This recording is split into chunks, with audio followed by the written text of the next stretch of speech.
안녕하십니까. 한문학 강좌 TV를 맡은 이한영입니다. 예, 반갑습니다. 예.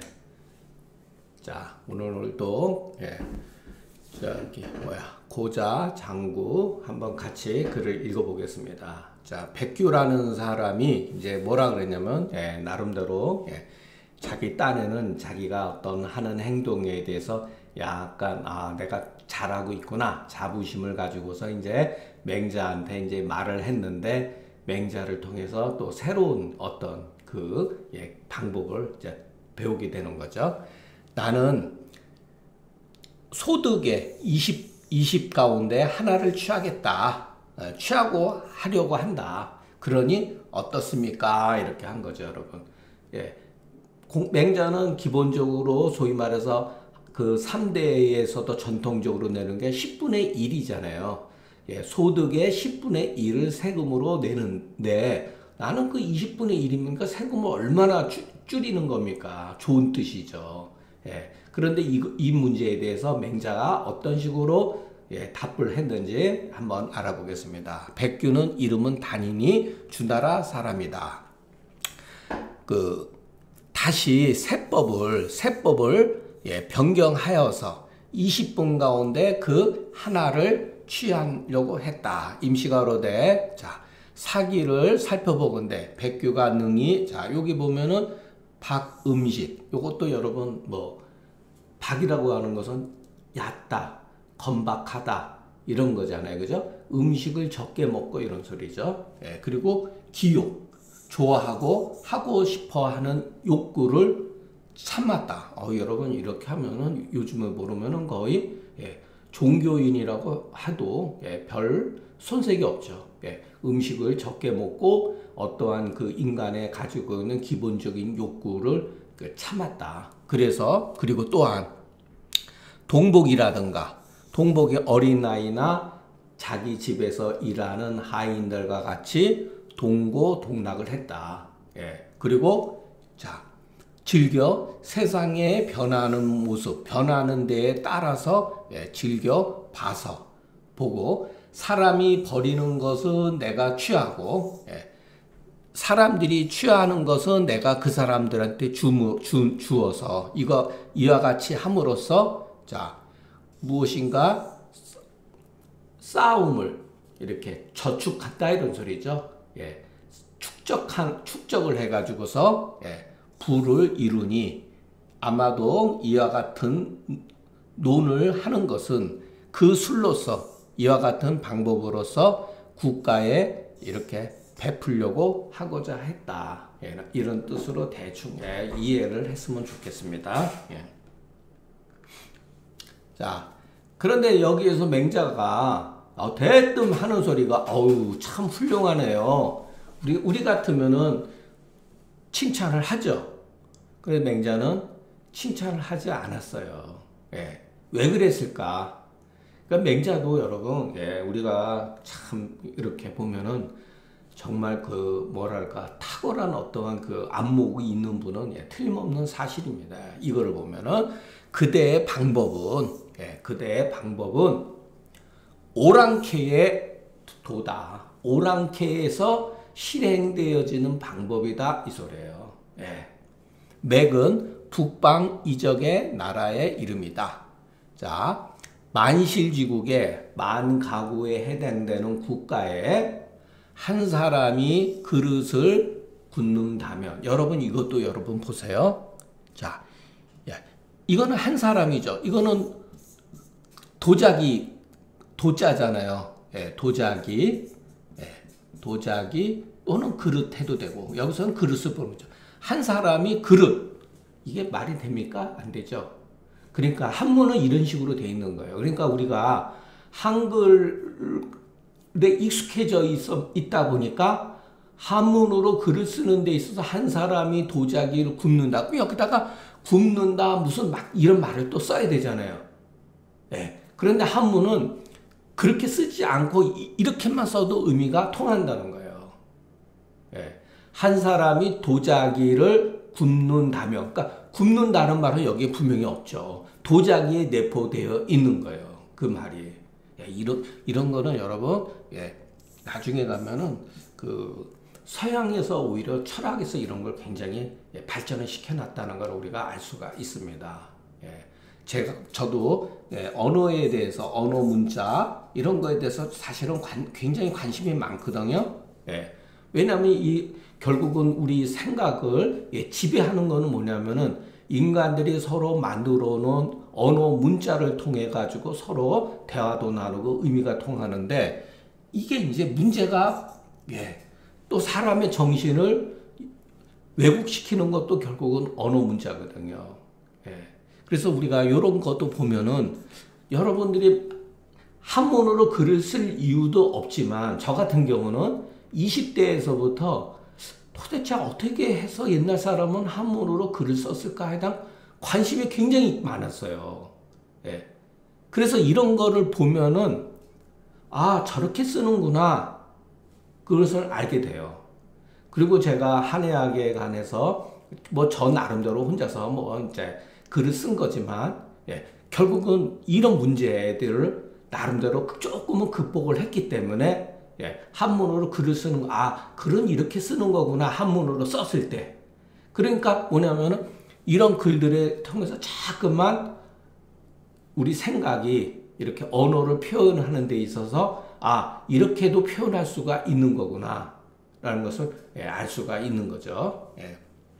한 사람이 그릇을 굽는다면은 충족할 수가 있겠느냐 소리예요. 만 가구에 해당되는 나라가 있는데 한 사람은 할 수가 없는 거죠. 불가하니. 왜냐하면 그릇이 부족하게 쓰임이 부족하게 된다. 맹자가 비유를 설함으로써 단규를 힐난함에 귀 또한 불가하다는 사실을 알았다는 거죠. 무릇 맥은 오곡이 자라지 못하고 북방이 날씨도 춥고 그러니까 오직 서리태만이 자라나니 곡식중 가운데서도 잡곡에서도 거칠은 거겠죠. 근데 뭐 저도 잘 모릅니다. 이것은 자 거기에는 맥당에는 성곽이라든가 궁실이라든가 종묘에서 제사 지내는 예가 없다. 그런 나라는. 그리고 제후들 간에 서로 패백 인사를 하면서 서로 선물 같은 거, 예물 같은 거를 전달해 주거나 옹손이라고 하는 것은 식사 대접, 손님에 대한 어떤 식사 대접을 할 필요도 없다. 거기에는 백관이라든가 어떤 관리들, 많은 관리들이 없다는 거죠. 고로 소득 20%에 20 가운데 하나만 취해도 나라를 운영하는 데는 족하다 이런 소리죠. 북방은 땅이 추워서 오곡이 자라지 못하고 서리만이 일찍이 곡식이 익는 거로 자랄 수가 있다. 옹손이라고 하는 것은 음식으로서 손님을 대접하는 예다. 이렇게. 자, 오늘날 국중에 처해서 살아가면서 그리고 인륜의 아이고 이것도 글자가 잘못됐네요. 거자가 죄송합니다. 이거는 여기서 말한 대로 거자죠. 이거는 오자입니다. 자, 나라 가운데 살면서 인륜을 저버린다고 하면은 어찌 옳다고 하겠는가? 어찌 옳다고 하겠는가? 자, 군신, 제사, 교제의 예가 없으면 이것은 바로 인륜을 저버리는 것이다. 백관과 유사라고 하는 직업의 어떤 관리들이 없게 되면 이것은 군자가 없게 되는 것이다. 자, 그릇은 적어도 예를 들어서 그릇이 적기 때문에 오히려 나라를 유지하는데도 옳지 않는데 하물며 군자가 없어서야 되겠는가 이런 소리죠. 여러분 그러니까 자 군자라고 하는 건 요즘에 말하면 지식인이죠. 지식인. 우리가 자꾸만 땅 파고 공장에서 일하는 사람도 중요하지만 노동자 계급. 저는 계급이란 말 참 쓰기 싫어하거든요, 사실. 근데 저도 또 이렇게 막 들은 게 풍월이 있어가지고 노동자. 그렇게 땀 흘려야만이 그거 일이다, 노동이다. 이것도 굉장히 위험한 거예요. 그 말 속에는 지식인에 대한 혐오감이 있어요. 예. 일하는 게 어떻게, 예를 들어서 물론 조선시대는 너무 지식인 위주로 사회했고 노동을 천하게 여겼고 상공업이라든가 이런 걸 천하게 여겼고 그것도 문제가 되는 거죠. 예. 그러나 엄밀하게 말하면 국가에는 지식인 사회, 지식인 어떠한 그 계층도 있어야 되고 또는 중간 계층, 노동자 이런 계층이 다 그것이 조화롭게 형성이 되어야지만이 국가가 다스려지는 거죠. 예, 모든 사람이 다 공장에 가서 일하고 소위 말해서 펜대 굴리는 사람은 그걸 노동자라고 취급하지 않고 그런 사람을 경멸한다든가 그래도 그 사회는 굉장히 위험해질 수가 있는 거예요. 맹자는 이런 거에 있어서 지식인이 없어서는 안 된다고 한 거죠. 자, 그 말로 인해서 이렇게 끊어버린 거다. 그 상대방으로 하여금 상대방으로 자기 스스로의 문제점을 이해하게 시킨 거죠. 자, 요순의 도보다 가볍게 시행하는 것은, 그러니까 요순이 여기서 도라고 하는 것은 뭐 굳이 뭐 도라고 할 필요는 없어요. 요순이 시행했던 세금을 거두려는 징수법보다 가볍게 하려고 하는 것은 큰 오랑캐의 조그마한 오랑캐의 노릇이 되는 것이고, 자, 요순의 징수하는 것보다 무겁게 가중해서 세금을 출렴하는 것은 대걸, 거리는 아주 폭군의 대명사죠. 큰 걸에 조그만한 걸이 되는 것이다. 이렇게 이제 비유를 한 거죠. 11이 세는 소득 10 가운데 하나를 세금 매기는 것은 요순의 행정이었다. 그거보다 많으면 거리 되는 거고 적으면 맥이 되는 거다. 자, 오늘날 그것을 가볍게 하거나 더욱더 무겁게 하면 이것은 소맥이나 소걸이 될 따름이다. 그러니까 그 나라가 견뎌내지 못하는 거죠. 그러니까 맹자는 벌써 딱 이런 거에 대해서 그 나름대로 관점이 서 있었기 때문에 들으면서 바로 이와 같은 대답을 해줬다고 하는 것은 굉장히 저는 뭐 훌륭하다 이렇게 보여집니다. 백규가 또 말하기를 단이 자기를 말하는 거예요. 자기 이름을 쓰는 거예요.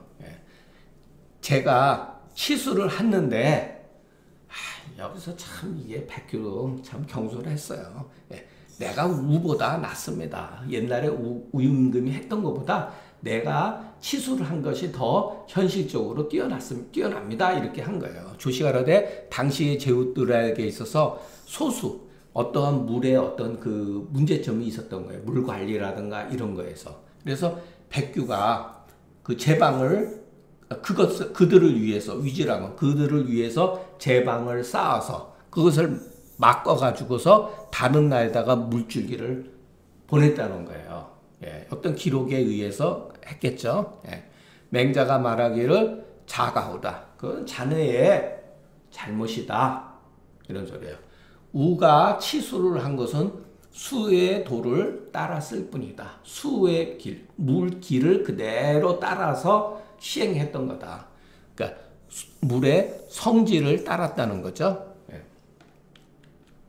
이와 같은 이유로 우는 반드시 이게 유명한 얘기예요.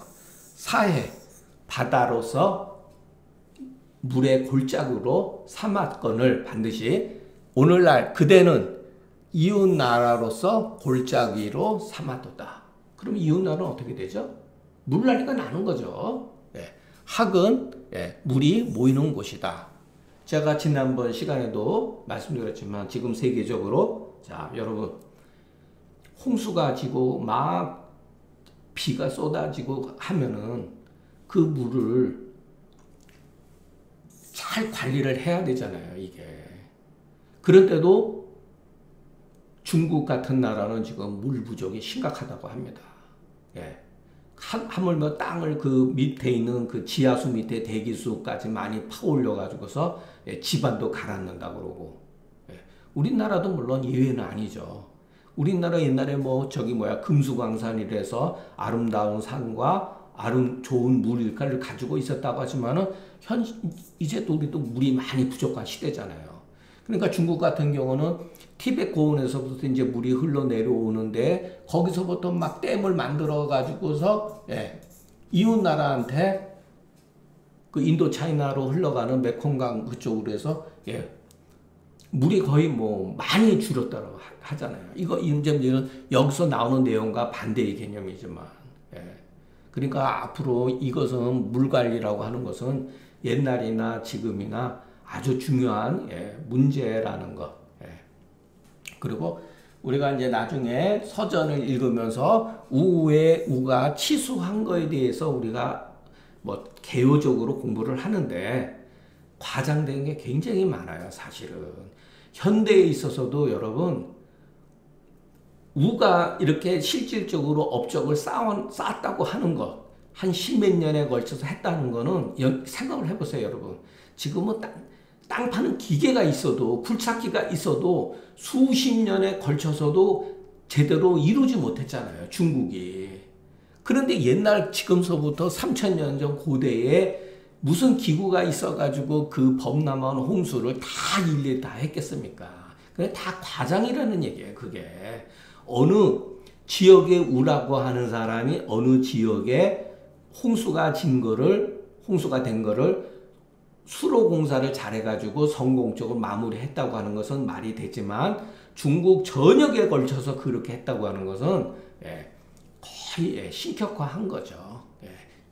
상식적으로 될 수가 없는 것 아닙니까? 생각을 해보세요. 지금 현대의 중국이 해도 몇십 년에 걸쳐서 해도 지금 치수 문제 가지고도 지금 그 난리를 치고 있는데 지금부터 3000년 전 무슨 기계가 있어가지고 서전에 보면 그 기계도 도구도 나와요. 우임금이 끌었다는 뭐 여러 가지 도구 같은 게 나옵니다. 그래봐야 그 연장이라고 하는 게 무슨 뭐 나무라든가 이런 정도, 그지 무슨 어떻게 바위를 뚫고 그랬겠어요. 말이 안 되는 거죠. 전부 다 과장된 거예요. 우에 대해서 우가 치수했다고 하는 것은 조그마한 사실을 너무나 지나치게 과장했다고 하는 거. 수가 역행하는 것을 강수라고 하니 강수는 홍수다. 어진 사람이 미워하는 바니 그대의 허물이다. 그대의 지나침이다. 수가 역행하여서 흐르지 아니하여서 막히는 것, 고로 이것이 수가 역류하니 이에 그 옹수함으로써 물길을 막음으로써 다른 지역의 사람들한테 피해를 주면 그것은 마치 홍수의 재앙과 같이 다름이 없다. 이제는 뭐 그 강우 비도 막 인위적으로 막 만들어 가지고 하다 보면은 여러분들이 비가 내리는 양이 한정이 돼 있다 그래요. 예를 들어서 여름에 비가 많이 내리면은 가을에 비가 내리지 않는다는 거예요. 하늘에서 내려오는 비의 양도 어느 정도 일정한 그 수준이 있다는 거예요. 왜냐하면은 지상에서 하늘로 올라가는 그 수증기의 양도 항상 일정하거든요. 물도 일정하고. 그런데 뭐 현대 들어와가지고 그것도 많이 깨져 있기 때문에 그 이론도 뭐 맞지는 않지만 결국은 물의 어떠한 문제점 이런 것은 뭐 옛날이나 지금이나 굉장히 중요한 문제다라는 것을 우리가 알 수가 있습니다. 맹자가 말하기를 군자가 신실하지 아니하면은 도대체 무엇을 잡아야 한다는 말인가 이런 소리예요. 오호집일이요. 여러 덕목이 있는데 지식인은 뭐냐면은 신실해야 된다. 신뢰가 있어야 된다 이런 소리죠. 군자가 지식인이 신뢰감이 없으면은 도대체 덕목 가운데 무엇을 우리가 잡아야 된다는 말인가 이런 소리죠.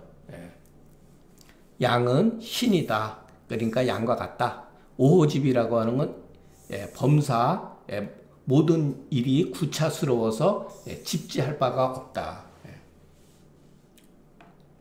그러니까 신뢰라고 하는 것은 굉장히 중요하죠. 이거는 뭐 개인뿐만 아니라 국가 간에도 중요해요, 여러분. 예. 국가 간에 예를 들어서 앞선 시대의 지도자가 어떤 나라와 계약이라든가 이런 거를 하고 했으면은 뒤에 대통령이라든가 또는 어떠한 세월이 가도 그 법적인 효력은 유효하다고 봐야 되죠. 그거를 예전 사람이 한 거를 그냥 무시를 해버려 가지고 다시 하자. 자꾸만 이렇게 하면은 훗날 다른 나라도 똑같이 저 나라는 계약을 해도 나중에 뒤집을 수가 있다라는 거를 갖고 있기 때문에 신뢰가 떨어지죠. 그건 회사도 마찬가지고 개인도 마찬가지죠. 그러니까 이 신뢰라고 하는 게 얼마나 중요해요. 이거는 개인의 문제뿐만 아니라 사회, 집단, 국가 또는 연대에서 국가 간에 이만큼 가장 중요한 어떤 덕목이라고 생각이 됩니다. 여러분 뭐 구질구질하게 제가 과거사를 뭐 얘기할 필요는 없는데 우리나라가 조금 이런 문제에 있어서 많이 문제가 있습니다.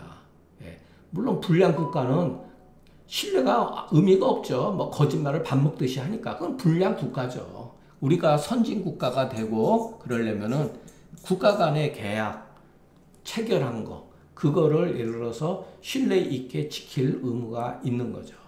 자꾸만 예를 들어서 새롭게 계속해서 뭐를 또 바꾸고 몇십 년 전에 끝난 거를 또 끄집어내 가지고 국민들을 선동해 가지고 또 바꾸고 또 이웃 나라에서 또 요구를 하고 그런데 국민들은 그냥 그 선전선동에 그냥 놀아나요 지금. 참 답답한 노릇입니다 그런 거는. 그러면은 다른 나라에서 우리나라를 할 때 이 다음에 할 때 체결을 할 때 계약을 하고 그럴 때 믿겠습니까 그게? 우리가 불량 국가라고 하면은 말할 필요도 없는 거지만 그래도 우리도 이미 선진국에 이미 거의 진입했으면은 거기에 맞는 덕목을 따라야 한다고 저는 개인적으로 생각합니다. 자, 오늘도 글이 조금 빨리 끝나가지고 이 한태지가 원인, 원도, 원해, 원성 이런 글을 썼어요. 근데 원도라는 글을 제가 여러분들한테 강의를 하고 싶은데 글이 너무 길어요. 그래서 그거는 별도로 해가지고 한 3부작이나 4부작 한 일주일 단위로 해서 하고 근데 원인은 솔직히 얘기해서 제가 한태지 글을 굉장히 좋아하는 사람인데 이 글은 별로 그렇게 좋아하지 않아요. 조금 기대에 좀 많이 떨어져요. 그래도 글은 쉬우면서도 기계적으로 쓴 글이에요. 그러니까 저는 좋은 글은 여러분 기계적으로 쓰여진 글이 없을수록 좋은 글이에요. 논어나 맹자에 특히 맹자에도 기계적으로 쓰여진 게 굉장히 많습니다. 이것도 다분히 기계적으로 쓰여진 글이라는 거.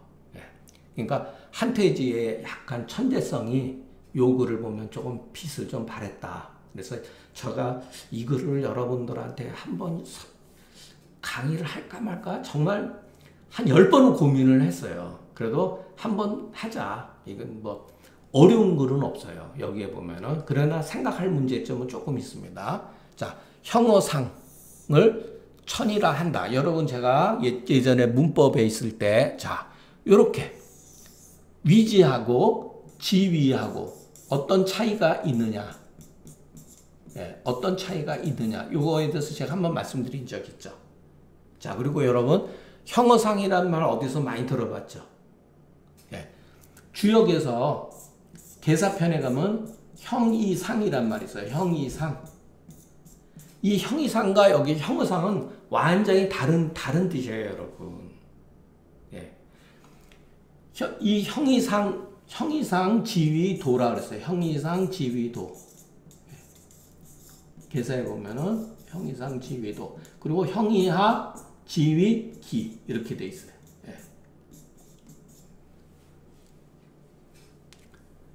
자, 여기서 형이 상이든 형이 하든지 간에 중요한 것은 형태가 일단은 글의 초점이에요.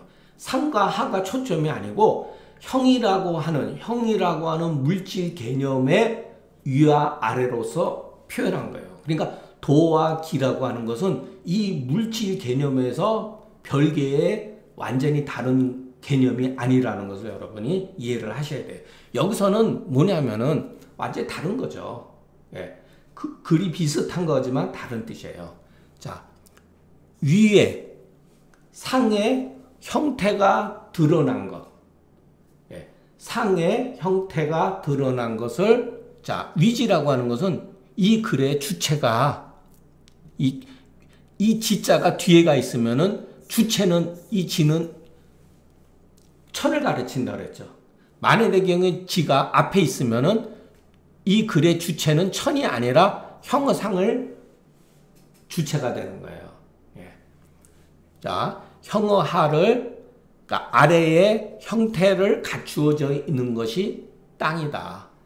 그 양간, 천과 지 양간의, 예, 명을 받은 것을 사람이라고 이른다. 예, 사람이라고 이른다.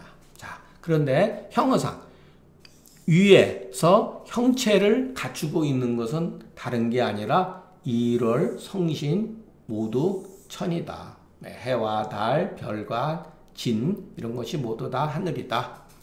형어하는 초목, 산천이니 모두 이것은 땅의 개념이다. 그 가운데에 명을 받은 사람들, 명을 받은 것은 이적, 오랑캐와 금순이, 예, 짐승이라는 뜻이죠. 모두 이것은 사람이다. 예, 여러분, 이거는 그냥 한태지가 자기의 생각을 써놓은 글이에요. 이것이 맞다라고 할 필요는 전혀 없다는 거. 예, 저도 이거를 그렇게 좋아하지 않습니다. 예, 논리도 조금 많은 문제를 가지고 있고, 우리가 그냥 한문 해석하는 그거로 이렇게 보시면은, 예, 좋습니다. 그냥. 예. 그렇다면은, 우리들이 금수를 말하기를, 금수를 일러 말하기를 사람이라고 말할지라도 옳은 것이냐? 금수를 일러서 사람이라고 말해도 옳은 것이냐? 이런 소리죠. 아니죠. 예, 그렇지 않다. 그런데, 자, 산을 가르쳐서 물어 말하기를 산이라 한다면 산이라고 하는 것이 옳다. 예. 크게 문제될 거 없죠? 산을 가르쳐서 묻기를 산이라고 말한다면, 그렇지. 그것은 산이라고 말해도 옳다. 이런 소리죠. 산에는 초목, 금수가 있으니 모두 그것을, 예, 나열한 것이다. 그런데 산의 한 풀을 가르쳐서 물어 말하기를 산이라고 한다면 이런 소리죠. 그러면 산이라고 말하면은 그것은 옳지 않죠. 예. 그러니까 요즘에 말하면 뭐 부분집합이니 뭐 이런 거죠. 예. 자, 고로 하늘의 어떤 운행이 어지러워짐에 1월 성신이 그 행을 얻지 못하고, 이건 저도 하면서도, 예, 솔직히 해서 마음에 이렇게 와닿지는 않아요. 예, 그냥 여러분 글 공부, 글자 공부, 한문 해석 이런 정도만 그냥 가볍게 그냥 이해해 줬으면 좋겠습니까?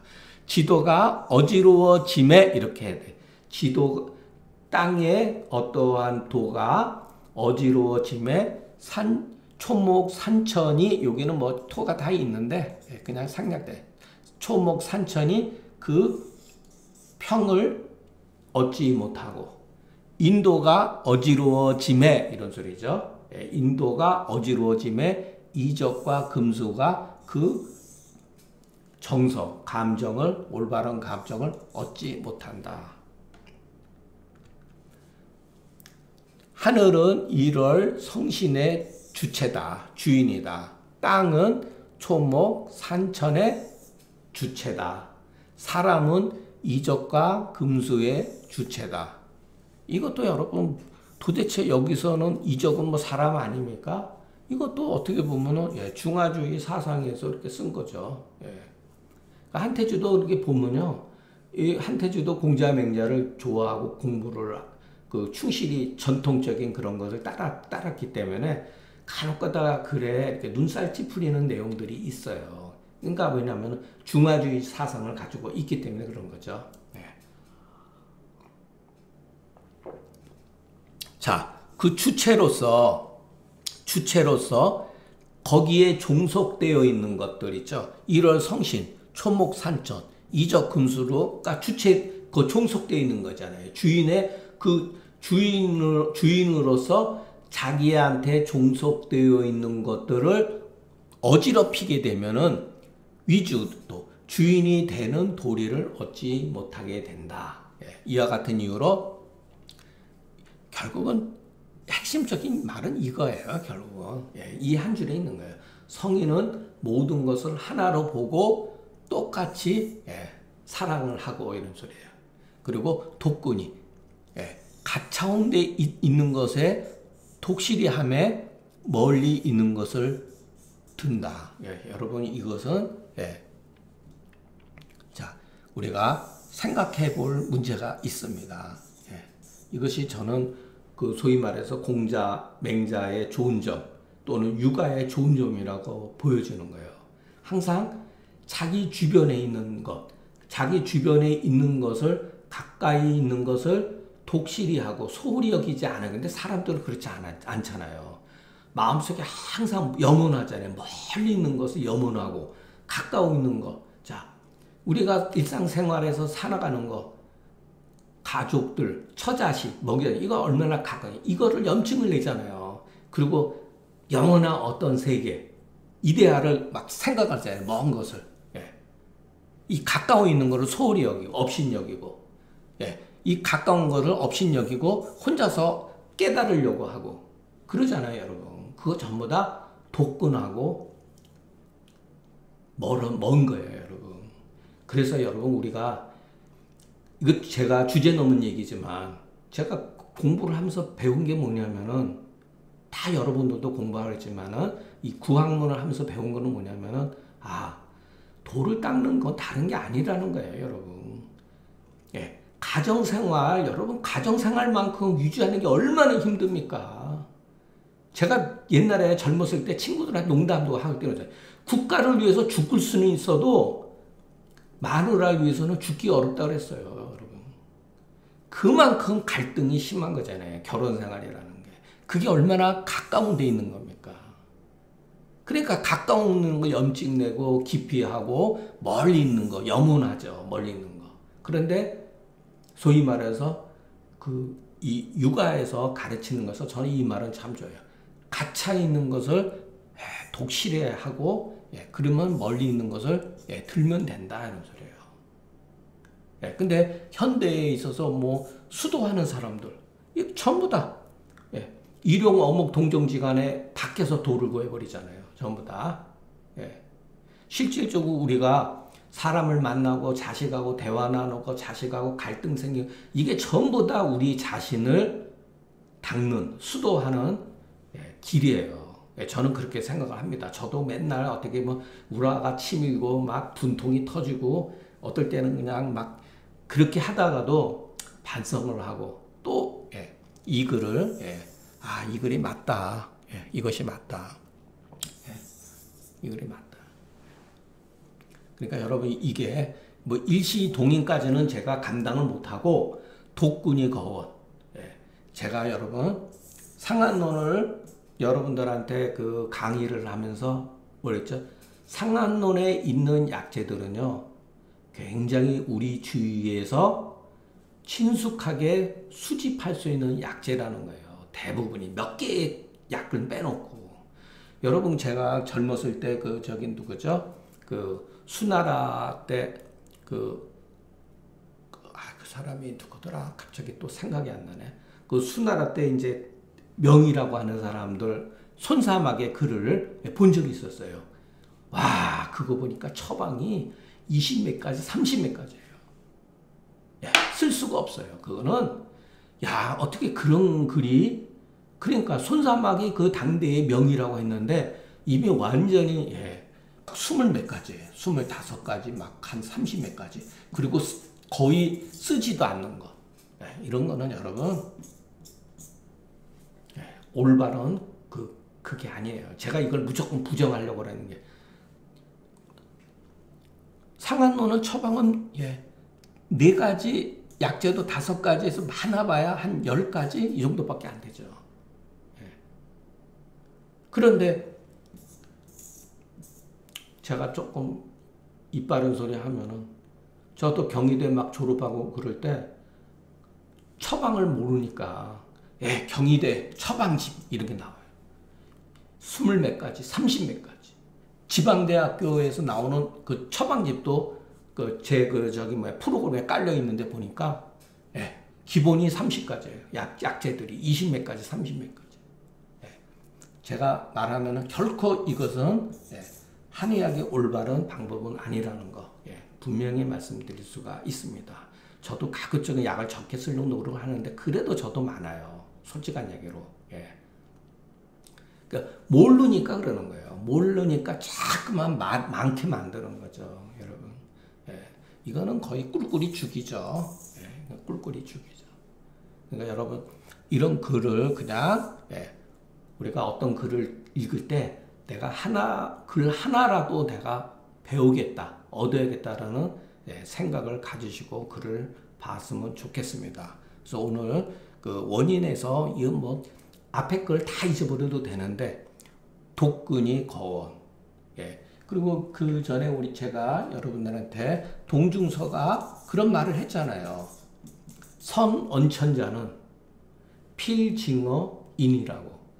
하늘에 대해서 잘 말하는 사람은 반드시 사람한테서 증거를 찾는다고. 선언고자, 옛것을 잘 말하는 사람은 반드시 오늘날 현대에서 그 증거를 찾는다. 이게 바로 여러분 2000년 전에 동중서라는 사람이 한 말이에요. 그 말이 소문에도 들어가 있잖아요. 선언청자는 필징어인하고 외울 필요도 없이 여러분 그것을 글을 조금만 생각을 가지면은 누구나 다 외울 수 있는 거예요. 선언고자, 옛을 잘 말하는 사람은 필징어금이다. 오늘날 상한론 보세요. 현재에 나타난 오직 증상만을 얘기하는 거예요. 거기에 하늘의 기후가 어떻다, 운기가 어떻다, 습하다, 건조하다 이런 거 아무것도 없잖아요. 인간은 어떠한 자연의 현상에 영향을 받는데 상한론에 나와 있는 건 뭐죠?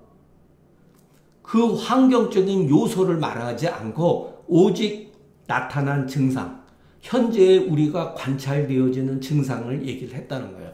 우리는 그 현재에 나타난 증상을 통해 가지고 그 뒤에 숨어있는 먼 것을 우리가 추론할 수가 있는 거죠. 거기에는 체질도 있고 환경적인 요인도 있을 수가 있고 체형이라든가 이런 것이 다 그 증상에 나타나 있는 거예요. 그러니까 우리가 사실은 우리가 그 증거라고 하는 이 증상을 이 관찰을 잘 못한다는 거예요. 아직도.